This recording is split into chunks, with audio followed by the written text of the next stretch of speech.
Shorthand Dictation, Kailash Chandra, Transcription number 4, words 840, speed will be around 80 to 100 word per minute, 5 second, start. Sir, the Essential Commodities Act was passed 5 years ago, and when the minister yesterday came with an amending bill, we expected that he would give us a brief report on the working of this measure for the last few years.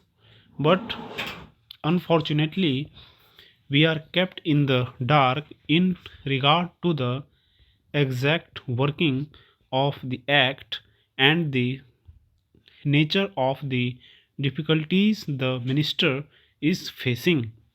Sir, as far as I know, many of the provisions of this enactment have been observed more in violation by his agents at the state level. The food minister may be very earnest, may be very able, and may be very anxious to see that the various provisions of the Act are implemented in the most effective manner at the state level, but unfortunately, his agents at the state level are not equally enthusiastic or equally anxious to observe the provisions of this enactment. The most important objectives of this enactment are to control the supply and distribution of commodities and to maintain a stable price level. In regard to both these aspects, I am afraid that the government has failed to realize the objectives in view. Some time passed when there was a scarcity of food grains. Attempts were made to make procurement from certain wholesale merchants and from rice mills.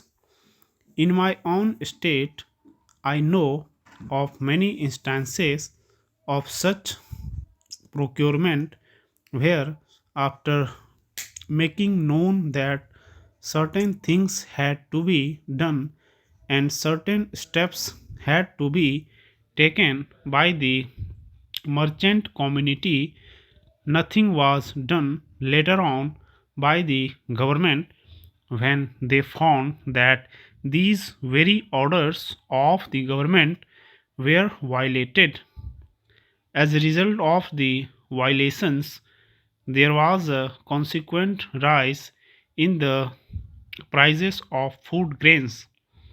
In respect of other commodities like iron and steel, paper, etc., we see a lot of speculative activities, but the provisions of the Act have not been brought to bear on them. Perhaps no case of prosecution was launched against those people who contravened the various provisions of the Act. We are interested to know in how many cases the government have taken steps to prosecute individuals who have violated the various sections of the Act. The minister said that the powers under the Act were not adequate. We sympathize with the food minister, but I want to know what action has been taken in this regard by the various state governments. In regard to the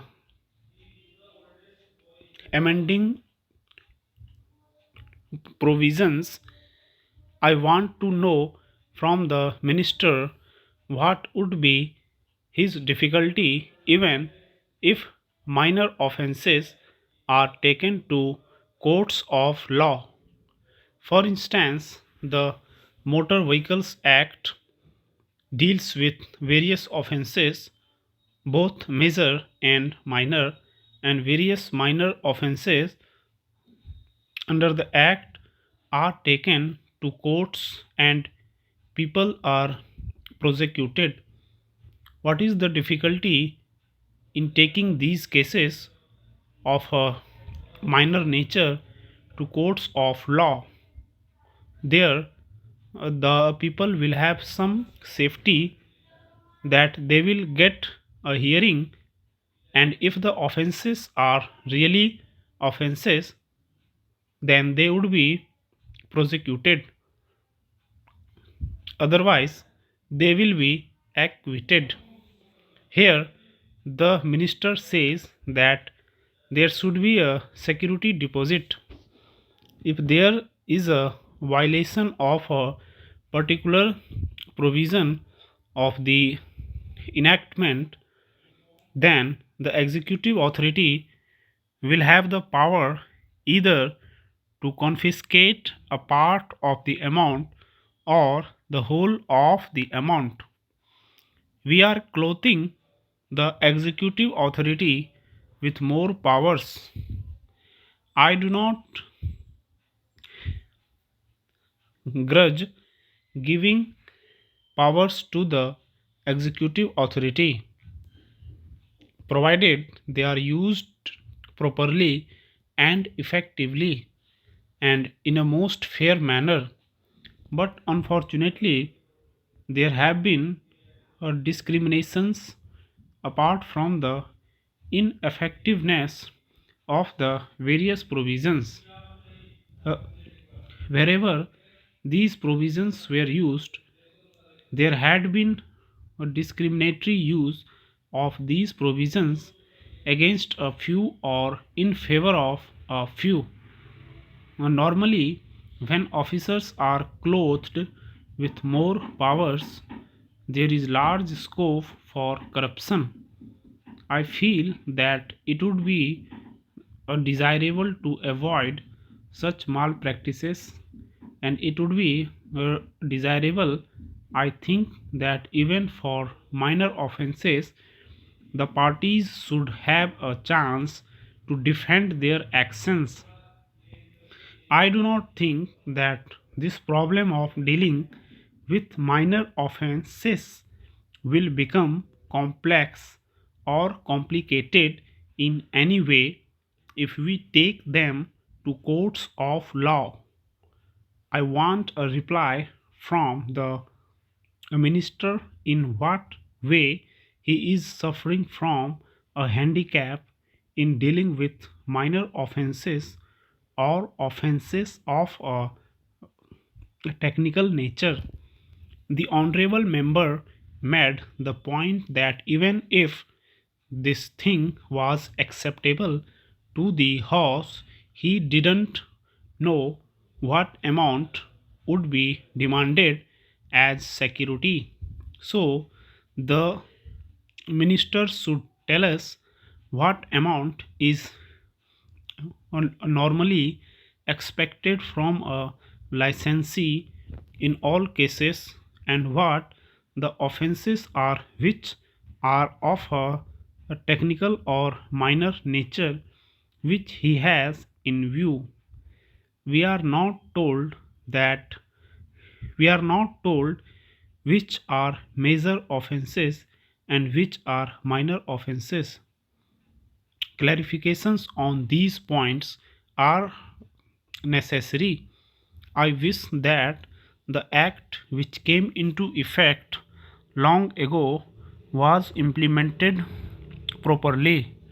I know that the minister here is very earnest in implementing it, but his colleagues at the state level and at the central level are disappointing him.